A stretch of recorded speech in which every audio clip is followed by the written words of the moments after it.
I think most of what we do involves literacy. It encompasses more than just reading and writing. I think it involves like listening and speaking and the various ways we represent our thinking to communicate with each other, interact with each other, and just make sense of the world around us and have that understanding. I think really what counts as literacy is just helping kids see themselves as readers and writers, thinkers and communicators, helping them make meaning of text, a whole variety of texts, and then just being able to communicate their ideas in a whole bunch of different ways so that they can share their thinking and ideas with other people. And I think it has a lot to do with being able to be a learner. Like literacy is at that foundation of learning. There's no way in our 12 years of schooling or more that we're going to learn everything we need to learn. So it is that foundational piece of being able to learn throughout our lives. Reading, writing, speaking, listening with purpose for understanding and communication. Building in lots of talk time is really important. I think obviously oral language is what we want to build a strong foundation in, particularly in early literacy. So much of what we do in early learning classrooms depends on talk. So whether we're having kids discuss, whether we're having them take turns, partner talk, share ideas, and that really helps generate that background knowledge, make those connections for kids, and really help them to understand experiences that we all bring to either texts, whether we're engaging in discussing a particular text, whether we're generating ideas to create text. I think that it's fundamental in building that knowledge base. I think there's two ways that oral language connects to them becoming readers and writers. And one is the phonological awareness and the phonemic awareness and the phonics piece. So understanding that the symbols we have as our alphabet and how those come together to make words that carry meaning, that's important. So being able to make sense of letters and words on the page. But I also think there's that role for children to have experience with decontextualized language. And we get that through oral language. So the more exposure they have to hearing and talking about experiences that aren't happening at the moment, I think is really important for children to be able to use that code and get meaning from that code. Language and culture is connected to place. And so only in the last 10, 12 years have I had an opportunity in the Syilx territory to work with elders and knowledge keepers to understand how language and place and people aren't separated. In fact, in Tsiltchin, the language of the Syilx, I now understand that there is not a word that has to do with people that doesn't also have to do with place. And so coming to understand local ways of knowing in connection to learning has been really powerful, not just for local Indigenous students, but for all students to have this more deeper engagement. And we deconstruct in Tsiltchin words to understand this letter means land, this letter means people. And so we learn the code of a word in relationship to a place, and then we look at other codes. And so over time, I'm coming to understand that literacy practices are connected to place. And so myself, as a science guy, I just love connecting my science and my literacy because we're in our place, we read about our place, we write about our place, we write about ourselves in place, and we just draw in more and more vocabulary and words in connection to things that we care about. And that, for me, has been a really rich way to learn from local knowledge keepers and elders and the land itself. And then everything radiates out to understand that no matter where we are, there are words that go with that idea or that concept or that place. And so we really think about words and as ideas that are alive in the places that we're in, and not just the places that we live in, but places that we can visit through books and stories and meeting people. We foster language development in a unit of study by making it the central thing that we are doing in everything we're teaching. Oral language development and vocabulary building needs to be a part of everything that's happening in our classrooms. All of our students are language learners, whether we are teaching in a neighborhood English program or a French immersion classroom, they're all language learners. And so we need to find ways across all areas of the curriculum, no matter what we're teaching at that moment, to be building vocabulary for students, to be looking at words, talking about words, making connections between the words in English to the words they know in their home language or in other languages or in French. For a French immersion immersion classroom. And so when we are working on maybe something in science or socials, we need to take time to stop and think about the vocabulary that students need in order to understand the text we're working with and to communicate their thinking.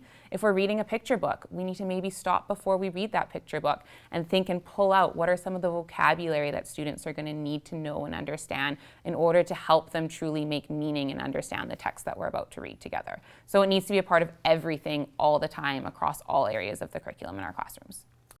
Beautiful relationship between kids drawing and their writing. In fact, kids, any art, any multimodal work and print is that it's synergy. There's synergy because they are both meaning making and one builds on the other. So writing floats on the sea of talk. Drawing floats to me on the sea of experience.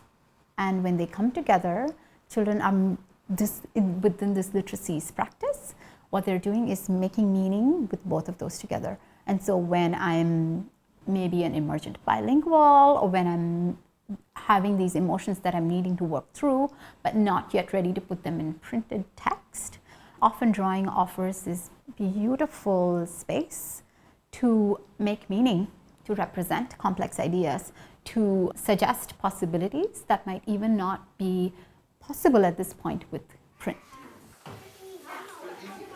To engage kids in literacy learning, we need to just start with who they are, what their strengths are, what their passions are. I spent a lot of time teaching kindergarten and I work in a lot of early primary classrooms, and I think something that we start with often is their names and the names of the people that are important to them. We start there. What are the letters? What are the sounds? How can we use those letters and sounds to share ideas or write the names of the people that are important to us, to begin to read those names? So I think starting with what's interesting to them, what they already know, and then slowly building from there and teaching them some skills and some strategies to help them to continue to grow their understanding of text and to be able to share their thinking with other people. So as a kindergarten teacher, I found that interactive writing was so powerful in having kids see that they can be writing and be writers at whatever level they were at in my classroom. So I would be able to use some direct instruction and show them how whatever amount of letters or sounds or wherever they were in understanding that code, that it was okay and that it was acceptable and that it was a starting point. So it was the greatest tool, I think, for getting kids to take risks and start using code and letters to communicate their message along with their drawing. We put up everybody's work, and it really just allows them to see themselves as writers when you have them come up and you get them to write whatever means they're able to do, and you celebrate it, and they're doing it in front of the class. So it's acknowledged and valued and seen as real writing. Being able to celebrate the little steps they may be making. And so everybody's making progress. It doesn't matter if they're getting to the same goal at the same time, but just really celebrating all those steps they're making and all the learning that they're doing. We've been focused on the inferencing a lot this year and the connection piece as well. So we've done a lot of picture walks, or even just looking at one picture, and we'll come up with tons of information just on that one picture, which I feel like is so important and beneficial to their learning and understanding. So with our spelling program, we focus mainly on a phonics aspect, and then we usually have some sight words combined with it as we learn those sight words to read them and to recognize where we'd find them in stories. They go on our sight wall, and that's used as a reference when we do our writing. He might see true. Foxy and Friends is a series of books that the kids seem to really enjoy the books. They seem to relate to them. They're stories that they want to read over and over again. Having the little puppets in also has been helpful. It just kind of brings the books to life, and they really enjoy reading to a stuffy. And there's just so much in those texts. There's lots of different reading levels, and there's just a lot of different opportunities, and they seem to be very engaging. We've used the pocket chart, well, in a few different ways. So as a whole class, there's a song that goes particularly with Foxy and Friends. So you can sing the song with different kids. You can work with beginning sounds or ending sounds, with rhyming words, with syllables. There's a lot that can happen with the pocket chart. And we also then can move it over to a literacy center, and it can be sort of a support that's at that center. For instance, if they were writing books about Foxy and Friends, we can bring it over so that some of that vocabulary is there for them to help them with their writing. What should we be paying attention to in literacy teaching? Our kids. Who are they? What do they know? What do we know?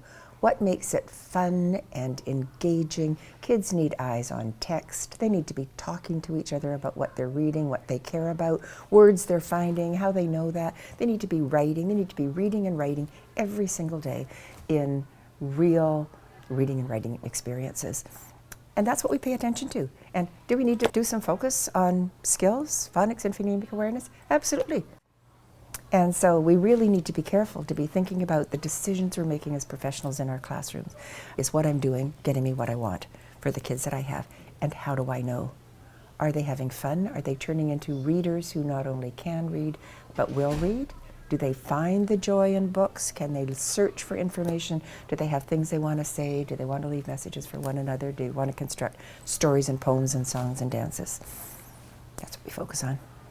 Joy.